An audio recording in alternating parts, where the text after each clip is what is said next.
القارعة. ما القارعة؟ وما أدراك ما القارعة. يوم يكون الناس كالفراش المبثوث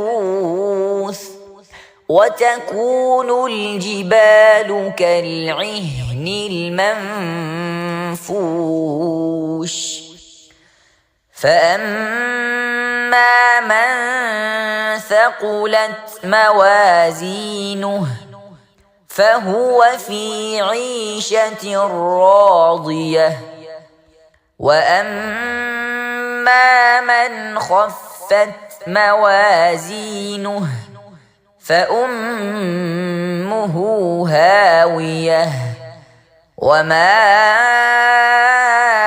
أدراك ما هي نار حامية.